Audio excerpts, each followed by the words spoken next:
తండ్రి అయిన దేవునికి మహిమ కలుగును గాక. ప్రభువును ప్రియరక్షకుడైన యేసుక్రీస్తు నామంలో సహోదరి సహోదరులందరికీ నా హృదయపూర్వకమైన వందనాలండి. చిన్న ప్రార్థన చేసుకొని కార్యక్రమం మనం ప్రారంభించుకుందామండి. పరిశుద్ధుడును నిత్య నివాసి అయిన ప్రియా పరలోకపు తండ్రి, మహోన్నతుడా, దయగలిగిన తండ్రి, గత కాలమంతా నీ పిల్లలైన మమ్మల్ని అందరినీ మీ కృపచేత కాపాడి నేటికి మీ కుమారుడైన క్రీస్తు ప్రభును బట్టి తండ్రి మాకు అనుగ్రహించిన క్షేమాన్ని, సంతోషాన్ని, మీ సన్నిధిలో గడిపే కృపను ప్రసాదించినందుకు కృతజ్ఞతలు తండ్రి. ఈ సమయంలో మీ కుమారుడైన క్రీస్తు ప్రభులు వారు ఆ శిలువపై నుండి పలికిన మొదటి మాటను ఆలోచిస్తూ ఉండగా మీ సన్నిధి, సహాయం, మీ ఆత్మ తోడ్పాటు మాకు అనుగ్రహించండి.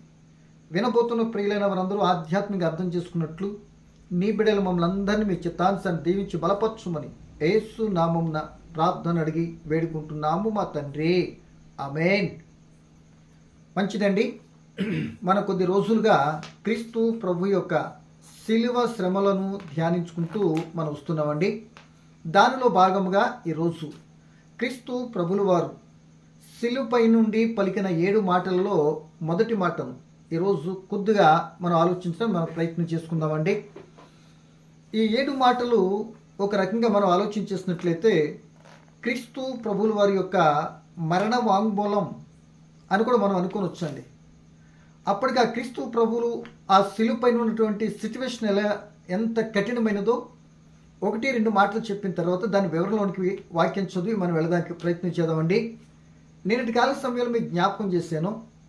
భయంకరముగా మరి దూషించి, కొరడా దెబ్బలు కొట్టి, ముఖం మీద ఉమ్ము ఊసి, మరి అన్యాయపు తీర్పులు, రోమ ప్రభుత్వం వారు, మతాధికారులు అన్యాయపు తీర్పులు తీర్చి, ప్రియ దేవుని బిడ్డలారా, రాత్రంతా కూడా నిద్రలేమి, ఆహారపు కొరత, భయంకరమైనటువంటి మరి క్రూరాతి క్రూరంగా హింసించి దూషించిన పరిస్థితులు గుండా మరి నడిపించుకుంటూ వచ్చి యేసు ప్రభుని ఆ యొక్క గొల్గొతా కొండపైన అక్కడ 9 గంటలకు సిలువ వేసినట్లుగా లేఖనాల్లో మనకు ఆధారం కనబడుతుంది. మార్కు రాసిన సువార్త 15:25 నుండి. సో ఈ యొక్క 9 గంటలు నుండి 3 గంటల వరకు ఆ సిలువపైనే వేలాడుతూ 3 మేకులు, పొడవాటి మేకులు కాళ్ళలో, చేతుల్లో కొట్టబడి వాటి మీద ఆ భారంతో ఎంతో విలవిలవిలాడిపోతూ యేసు ప్రభువు వారు 6 గంటలు భరించి 7 మాటలు పలికినట్లుగా లేఖనాల్లో మరి బైబిల్ పండితులు గుర్తించారండి. 7 మాటలే కాదు, ఇంకెన్నో మాటలు పలికుండొచ్చు, ఉన్నాయి. వాటన్నిటిలో శ్రేష్టమైనవి 7 మాటలుగా బైబిల్ పండితులు మన క్రైస్తవ లోకానికి పరిచయం చేశారు. కనుక మరి ఆ మాటలను గురించి కొద్దిగా మనం ఆలోచించడం మనం ప్రయత్నం చేద్దామండి. కనుక ఆ మాటల గురించి కొద్దిగా మనం ఆలోచించేస్తే 7 మాటలను బైబిల్ గ్రంథం నుండి మనం ఆలోచించేస్తే ప్రేమ దేవుని పిల్లలరా, అవి ఎవరెవరితో మాట్లాడారు ఏమండి అని పార్టీషన్ చేసుకోవచ్చు. ఆ 7 మాటలను కాలానుగుణంగా కూడా ఎప్పుడు మాట్లాడారు అనేది కూడా మనం గ్రహించాలి అండి. ఇవి మరి అవుట్లైన్గా కొద్దిగా చెప్పుకొని డైరెక్ట్గా ఆ మొదటి మాట ఏంటో ఆ మాటను మనం చదువుకొని కొద్దిపాటి వివరణతో మనం ముగించుకుంటాకైతే ప్రయత్నం చేద్దామండి. చూడండి ప్రేమ దేవుని పిల్లలారా, క్రీస్తు ప్రభులు వారు 1, 2, 3 మాటలు ఉన్నాయి కదండి. 3 భాగాలుగా చేసుకుందాం అంటున్నాను. 3 వివరణలు మనం ఆలోచించిన ప్రయత్నం చేద్దామండి. మొదటిగా 1, 2, 3 మాటలు అంటే ఇతరులను గురించి మాట్లాడిన మాటలుగా మనం తీసుకున్నామండి. ఇతరులను గురించి ఏం మాటలు అవి? మొదటి మాట మరి క్షమించే మాటగా, రెండవ మాట ఆదరణ మాటగా, మూడవ మాట వాగ్దానపు మాటగా, మూడవ మాట ఆదరణకర మాటగా మనం తీసుకుని వచ్చండి. అంటే మొదటి 1, 2, 3 మాటలు ఇతరుల గురించి మాట్లాడారు.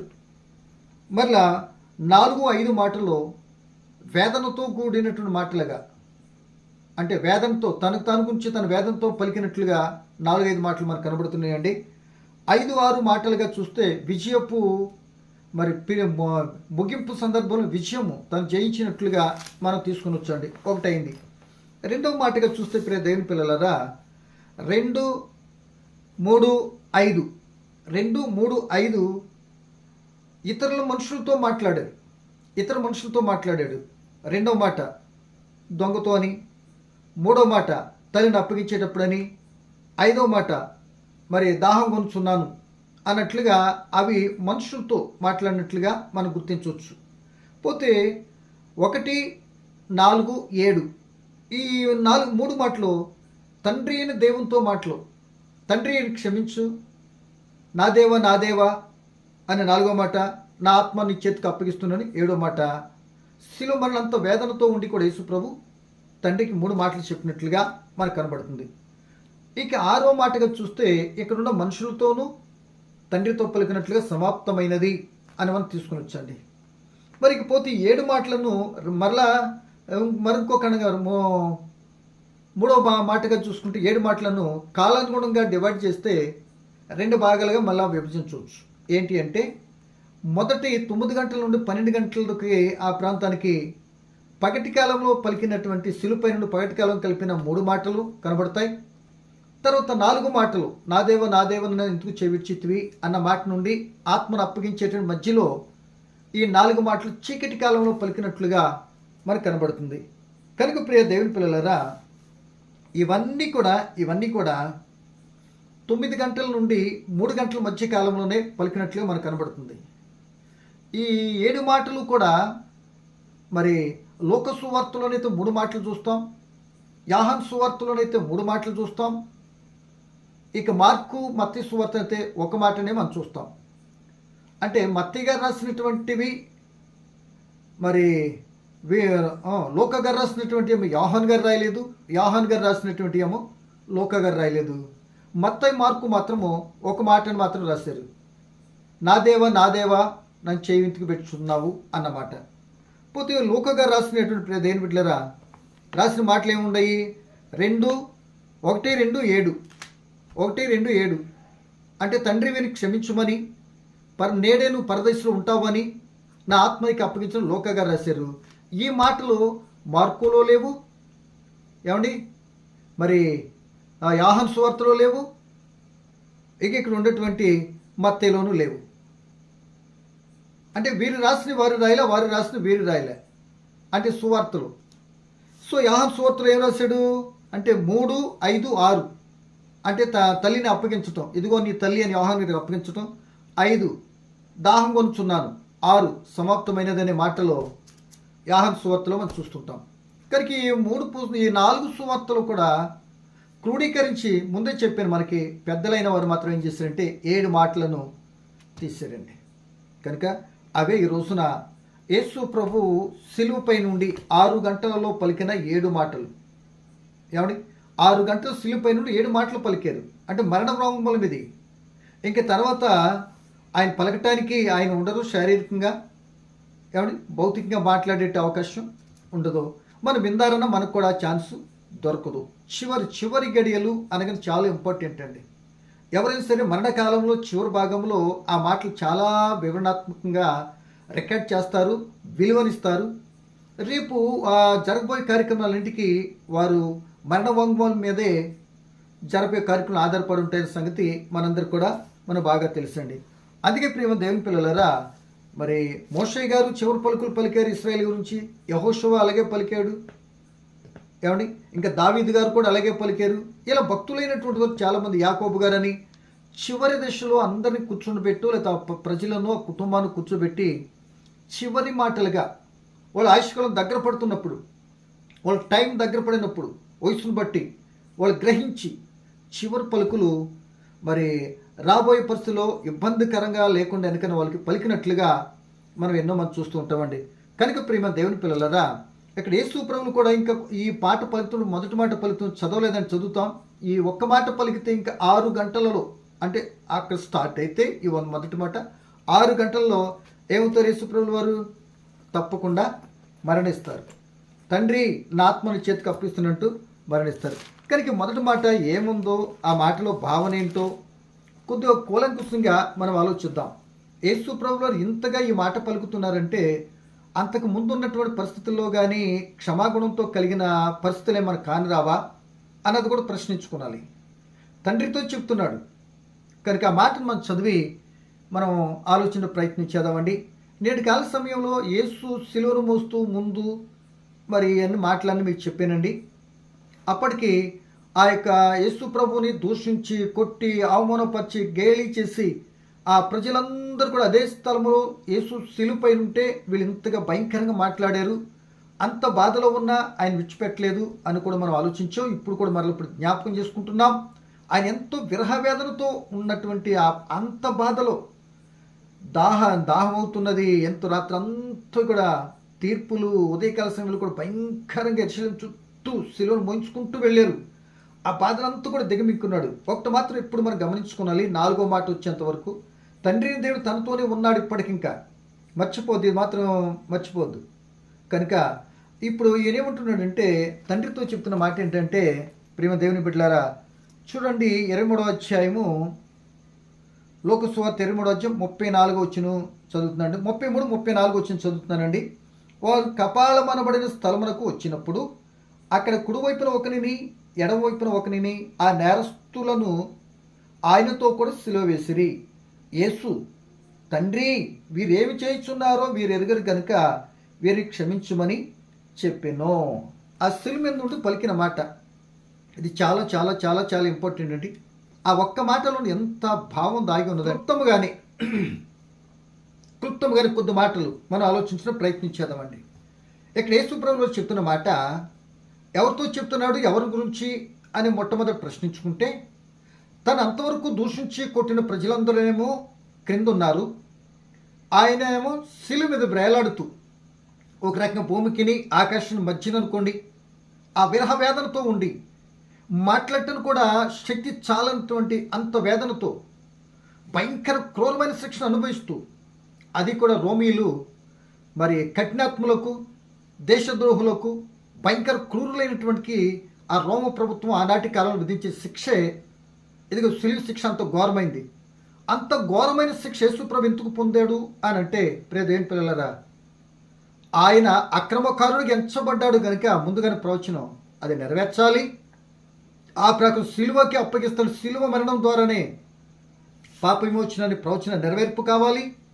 అందుకే అంత కఠినమైనటువంటి మరణానికి ఆయన ఆ మరణం అనుభవిస్తున్నట్లుగా మనకు కనబడుతుంది. అట్టి స్థితిలో ఉండి ఆయన పలుకుతున్న మాట, తండ్రి కింద ఉన్న ప్రజలు వీరేమి చేయిస్తున్నారో వీరు ఎరుగరట. అంటే అంతవరకు కొట్టి దూషించి హింసించి ఆ ప్రజలైనటువంటి వారికి వాళ్ళు ఏం చేశారు, వాళ్ళు ఎరుగరంటారా? ఏమండి, మరి ఎరుగరు అని యేసుప్రభు చెప్తున్నాడంటే కాదని అనాలిగా. అంటే వాళ్ళు చేస్తున్నది వాళ్ళకి తెలియదా? వాళ్ళకి తెలియకనే చేస్తున్నారా? అదే చెప్తున్నాడు యేసుప్రభు. వారు ఏం చేస్తున్నారో వారు ఎరుగరు. వారు ఎరుగుంటే చేయరేం బహుశా. కనుక ఎరగలేదు కనుక వారిని క్షమించు అని అడుగుతున్నాడండి.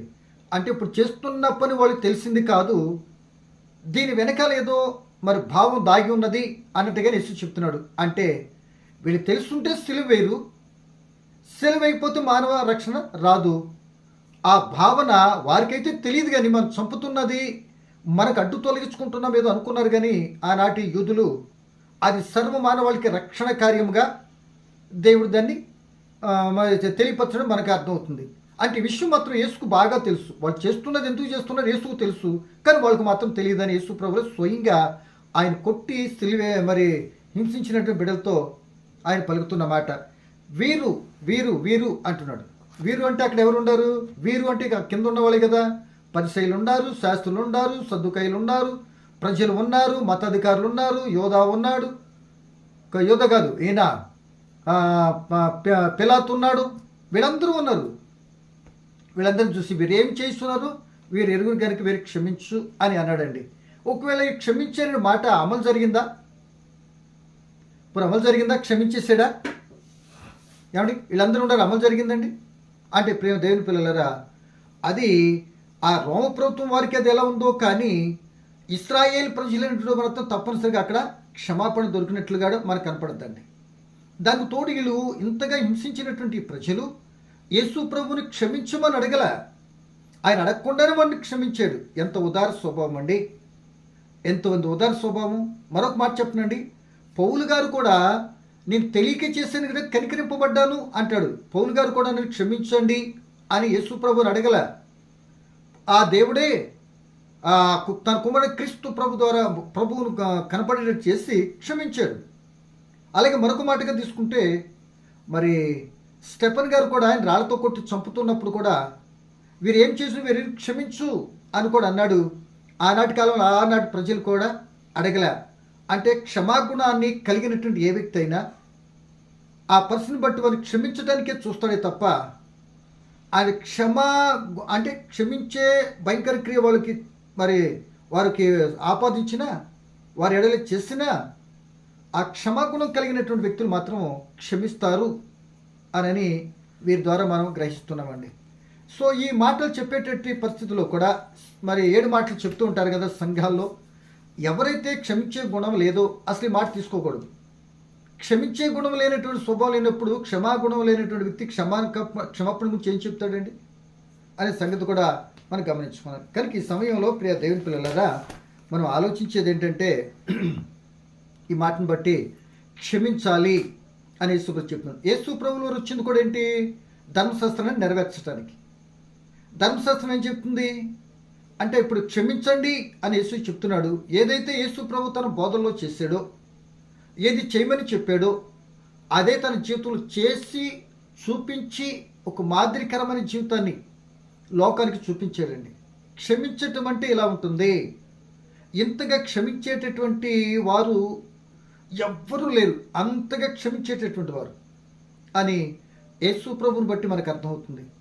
ఎందుకంటే ప్రియ దేవుని బిడ్డలారా, అంతకుముందు లేదా అని అంటే లేదు అని చెప్పాలి. పాత నిబంధన అంతా మనం చూసుకుంటే కంటికి కన్ను పంటికి పన్ను చంపిన వారిని చంపేయాలి కదా ధర్మశాస్త్రం ప్రకారం. మరి ఆ స్థితిలో ఉంటే ఇంకా క్షమాగుణానికి తావేది? ఇక మానవ మనుగడేది? ఒకరినొకరు చంపుకుంటూ వెళిపోతే మిగిలేది ఎవరు? కనుక దాన్ని ఫుల్ స్టాప్ పెట్టడానికి, దాన్ని నెరవేర్చడానికి యేసుప్రభు వచ్చిన తర్వాత క్షమాగుణం అంటే ఎలా ఉంటుంది అని ఆయన క్షమించి చూపించాడు. అక్కడ కొట్టినటువంటి ఎదురుగా కనబడుతున్నా వారిని చూస్తూ ఒకళ్ళు యాక్షన్ తీసుకోవచ్చు, కానీ తీసుకోలే. వాళ్ళు తెలియక చేస్తున్నారు అన్నాడు. తెలియక చేస్తున్నారు అని తర్వాత 50 రోజుల తర్వాత వారికి తెలిసింది కనుక వాళ్ళ తర్వాత పశ్చాత్తాపడి మారు మనసు పొంది ఆ పేతురు గారి ప్రసంగాన్ని బట్టి సంఘంగా ఏర్పడినట్లుగా అపోస్తులుగా 2వ అధ్యాయం మనం చూస్తామండి. ఈ మాట మీకు కొద్దిగా వివరణ కావాలంటే అపోస్తుల గారు 3వ అధ్యాయం 17వ వచనంలో మీరు మీ అధికారులు తెలియక చేశారు అని పేతురు గారు ఆ యొక్క తన ప్రసంగంలో ఆ యోధ జనాంగాన్ని తెలియపరిచాడండి. అంటే వాళ్ళు తెలియక చేశారు అని చెప్తున్నాడు. కానీ ఈ రోజున వారు తెలియక చేశారు, అంత భయంకర శిక్ష. ఇంకోటి అదేం ప్రవచనంగా ఉంది ఏమండి, వాళ్ళకి అంటే గ్రహించేటటువంటి మనసును దేవుడు కూడా ఇవ్వలేదు. మరి ఈ రోజునకు అనేక మంది మతోన్మాదులుగా క్రైస్తవ మీద కుట్లాట్లు, దాడులు, చంపటం చేస్తున్నారంటే మరి వీరిని ఏమనుకోవాలి? కావాలని బెర్రెక్కి మరి చేస్తున్నారా? లేకపోతే నిజంగానే పౌలులాగా చేసినప్పుడు పౌలు తెలియక చేసిన కనికరించబడ్డాడు కనుక అలా కనికరించేటట్టు మనం చూపాలా? లేకపోతే సాతానుడు ఎదిరిస్తే ఎవడు పారిపోతాడు కనుక ఎదిరించి ముందుకెళ్ళాలా అనేది ఒకసారి ఆలోచించేయండి. ఒకరు మనట దూరపరిస్తే వాళ్ళు ఇంకా రెచ్చిపోయి ఇక దేవునికి దూరం అయిపోతారా? లేకపోతే ఏం చేయాలి? యేసు ప్రభువు చూపిన దాని మాటను బట్టి మనం ఏ గుణాన్ని కలిగి ఉండాలి అనేది మీ విజ్ఞతగా విడిచిపెడుతున్నాను. మీరే నిర్ణయం తీసుకోండి. లేదంటే తప్పనిసరి స్క్రీన్ మీద నెంబర్ ఉంటుంది కనుక పర్సనల్గా మాట్లాడుతాను, ఫోన్ చేయండి నాకు తెలిసినంత వరకు. కనుక ఈ సమయంలో ప్రియ దేవుని పిల్లలారా, పాత నిబంధనతో ఒక క్షమాగుణం లేనట్లుగా కంటికి పన్ను పంటికి పన్ను ఉంది కనుక దాన్ని నెరవేర్చి యేసు ప్రభు ఏమంటున్నాడంటే, మా దేవుని పిల్లలారా, ఆయన బోధించిన బోధలుగానే ఒకసారి మనం చూడండి. మత్తయి రాసిన సువార్త 5వ అధ్యాయం 34లో అక్కడ ఏమంటాడంటేనండి, ప్రియమైన వాళ్ళరా, శత్రువును ప్రేమించుడి, శత్రువు కొరకు ప్రార్థన చేయండి. అదే 5వ అధ్యాయం 11వ వచనంలో మరి నీతిమంతులు నీతిని బోధిస్తున్నప్పుడు కూడా రకరకాలుగా హింస వస్తుంది, అది ఆనందంగా ఎంచుకోండి అన్నట్లుగా ఈ 2 మాటలు చదువుతాను చూడండి ఒకసారి. మొదటి మాట చదువుతున్నాను, 5వ అధ్యాయం 11వ వచనం. నా నిమిత్తం జనులు మిమ్మల్ని నిందించి హింసించి మీ మీద అబద్ధంగా చెడ్డ మాటలు పలుకున్నప్పుడల్లా మీరు ధన్యులు, సంతోషించి ఆనందించుడి, పరలోకమందు మీ ఫలము అధికమగును. ఈలాగున వారు మీ పూర్వమందున్న ప్రవక్తలను హింసించిరి.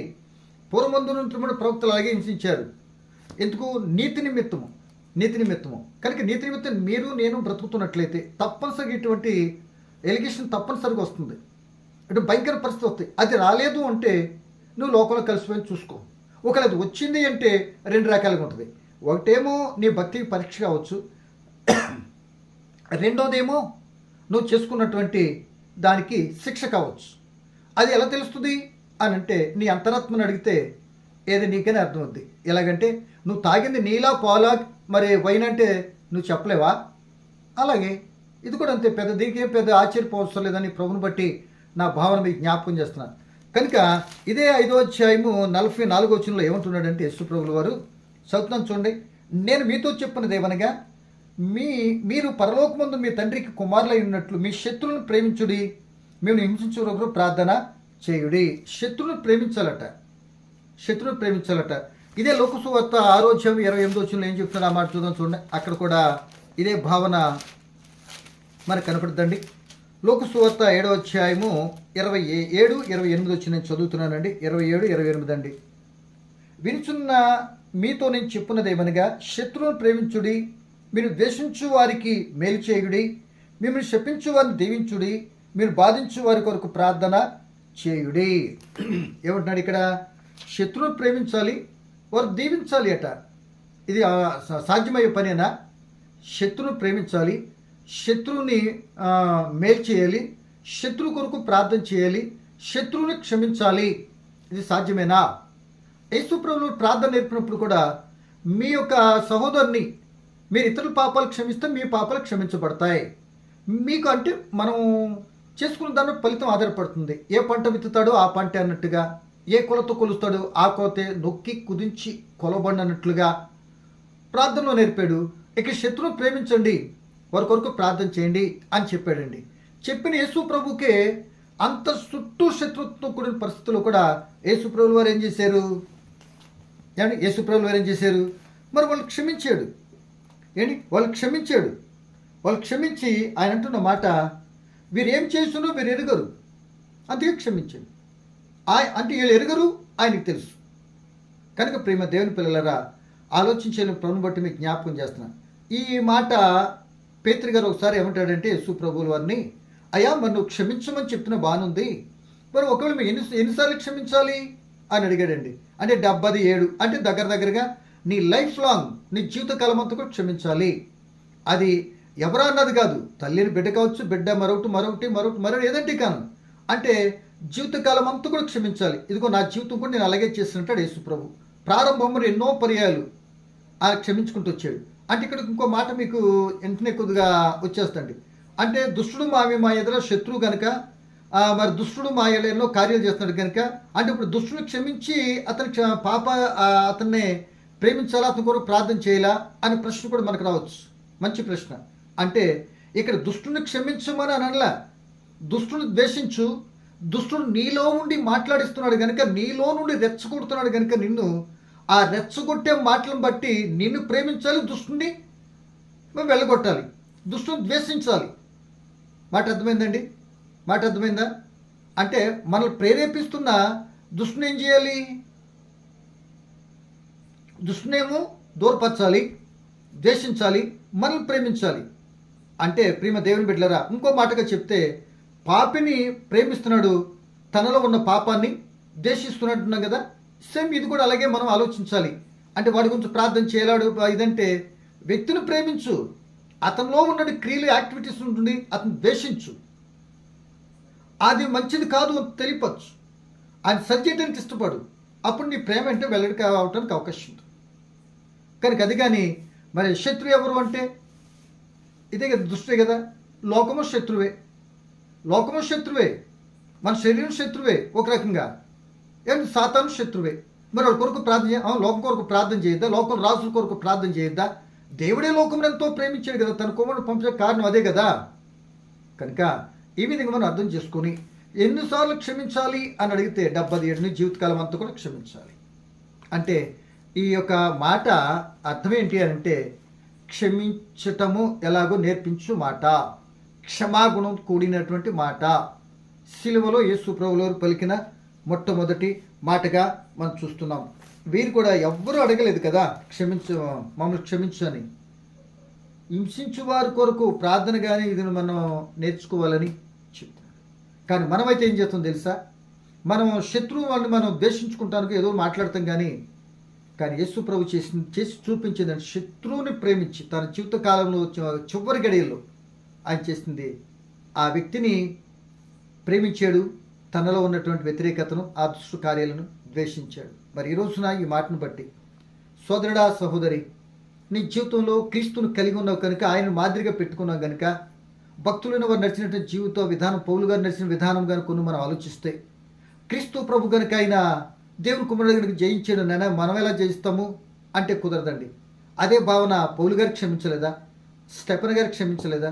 ఎన్నో రకాల విషయాలు కనుక మనం కూడా క్షమించవచ్చు. ఎప్పుడు అని అంటే బాప్తిసం పొందే ఆత్మచేత నడుస్తున్నప్పుడు, క్షమించే సుగుణం ఆ క్రీస్తు లక్షణాలు మనతో నడుస్తున్నప్పుడు తప్పనిసరిగా కృప మనకు దేవుడిస్తాడు. మరి నువ్వు క్షమించితేనే నీ పాపాలు నీ యొక్క విధానం ఏదంటే కానీ క్షమించబడుతుంది. మనం క్షమించకపోతే మన క్షమాపణ లేని తీర్పు పొందుతామనే సంగతిని మనం గమనించుకోవాలి. కనుక ఈ మాటలను బట్టి సోదరుడా, సహోదరి, ఇంకా నువ్వు పగ కోపం పెంచుకుంటున్నావంటే, క్షమాగుణం కలిగి లేవు అని అంటే, క్రీస్తు స్వరూపులు మార్చబడే వ్యక్తి లక్షణాలు లేవేమో, ఆ తగ్గింపు తత్వం మనలో లేదేమో, ఆ క్షమాగుణం లేకపోతే కఠినత్వం ఉంటుంది కనుక ఎవరితోనూ సమాధానం ఉండలేము, ఎవరిని సమాధానం ఉంచలేము. యేసు ప్రభు వచ్చి సమాధానం పడటానికో ఆ యొక్క క్షమాగుణాన్ని కలిగిన ఉండమన్న తీరుని ఫెయిల్ చేస్తూ నువ్వు నష్టపోతూ ఇతరులకు అంక నష్టాన్ని కలిగించి సమాధానం లేని స్థితిలో తీసుకొచ్చి వాళ్ళు దేవునికి దూరం చేస్తున్న సంగతి కూడా చేస్తున్నామేమో అని గ్రహించి అట్టి విధానాన్ని విడిచిపెట్టి, జరిగిపోయింది ఏదో జరిగిపోయింది, ఒకవేళ క్షమాగుణం లేకుండా నేను ఎందుకు క్షమించాలి, వాడు అడగందే, వాడు నా దగ్గరికి రాందే, వాడు ఇట్టని వెళ్ళిపోయాడు, నిజమే ఇలాంటివి ఉంటాయి. వాళ్ళు అడగకపోయినా ఒక మెట్టి దిగితే నీ సొమ్మేం పోయింది, మన సొమ్మేం పోతుంది, ఆస్తులే నష్టపోయామా ఏమండి? మరింత నుప్పులు కుంపట నెత్తి మీద పోతున్న సంగతిని ఇదిగో యేసు ప్రభు ద్వారా మనం గ్రహిస్తున్నాం కదా. కనుక ప్రియదైన పిల్ల, క్షమాగుణాన్ని కలిగి ఉందాం, ఇతరులకు క్షమిద్దాం, ఆ ప్రభు ద్వారా మనం క్షమించబడే కృప వాళ్ళు కోరుకుంటూ ఈ మాట ముగిస్తున్నా. పరమ తండ్రి, మీకు వందనాలు.